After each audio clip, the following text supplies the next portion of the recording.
9월 5일 화요일, 오늘 10% 이상 급등한 종목과 그 이유에 대해서 알아보겠습니다. 오늘 장은 오후 5시 키움증권 기준으로 코스피 지수는 0.09% 하락한 2582.18포인트로 마감했습니다. 외국인은 매수, 기관은 매도로 임한 가운데 개인은 매도로 대응했네요.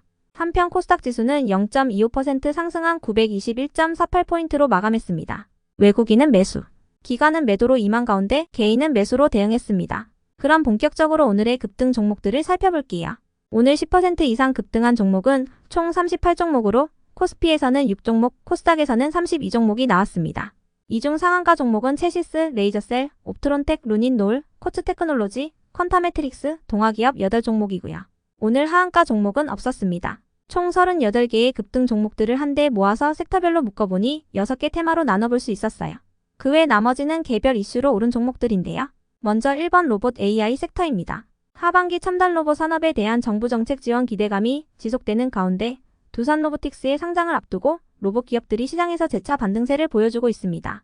특히 삼성전자의 경우 최근 AI를 탑재한 휴머노이드 로봇 개발에 돌입했다는 소식이 있었는데요. 이 로봇은 이재용 삼성전자 회장이 직접 인간형 로봇 개발을 지시한 것으로 알려졌습니다. 더불어 하나그룹도 다음 달 협동 로봇 기업인 하나로보틱스를 설립한다는 소식을 전했는데요. 한편 삼성전자가 내년에는 모든 가전제품에 빅스비를 활용한 AI 기능을 도입한다는 소식도 호재로 지속되면서 오늘도 로봇과 AI 관련주들이 강세를 이어가는 모습이었네요. 다음은 이번 자율주행 카메라 모듈 섹터입니다. 어제 장마감 후 삼성전기가 미국 자동차 업체에 차량용 카메라 모듈을 공급하는 계약을 체결했다고 공시했습니다.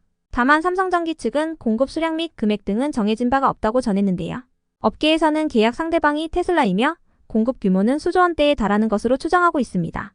해당 소식에 관련주들이 강세를 보였으며 이 중에서도 옵트론텍은 삼성전기의 자율주행용 카메라 모듈의 렌즈 유니트를 공급하고 있어 향후 수혜 기대감을 잇고 상한가로 마감을 해주었네요. 다음은 3번 2차전지 섹터입니다. LG전자와 글로벌 자동차 부품업체인 마그나가 설립한 합작법인인 LG마그나가 유럽 현지의 전기차 부품 생산 공장을 구축한다는 소식이 전해졌습니다. LG마그나는 헝가리 북동부 미슈콜츠시에 전기차 부품 생산 공장을 지을 예정이며 해당 공장이 완공된다면 LG마그나가 유럽에 설립하는 첫 생산 공장이 되는 것인데요. 해당 소식에 2차전지 기업들 일부가 강세를 보였으며 한편 대장주인 에코프로 형제는 약세로 마감했으니 참고해주세요. 다음은 4번 반도체 섹터입니다. 저번 주 금요일 삼성전자가 엔비디아의 HBM3 최종 품질 테스트를 통과하고 공급 계약도 맺었다는 단독 기사가 전해진 바 있습니다. 두 회사는 내년 공급도 구체화하는 계약을 체결했으며 이번 계약에 따라 삼성전자는 이르면 다음 달부터 엔비디아의 HBM3을 공급할 것으로 알려졌는데요. 삼성전자가 AI용 가속기 양강 업체인 AMD에 이어 엔비디아에도 공급망을 뚫는다면 내년 삼성전자의 HBM 점유율은 50%를 돌파할 것으로 전망되고 있습니다. 이러한 소식이 호재로 지속되면서 반도체 관련주 일부가 강세를 이어가는 모습이었네요. 다음은 5번 초전도체 섹터입니다. 네이처가 LK99의 논란과는 별개로 초전도체가 과학 분야에서 혁명적인 변화를 일으킬 것이라며 관련된 연구를 강화해야 한다고 언급했습니다.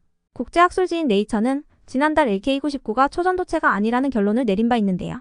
한편 퀀텀 에너지 연구소는 LK99와 관련해 조만간 입장을 내놓을 것으로 전망되면서 오늘 초전도체 관련주 일부가 반등세를 보였습니다.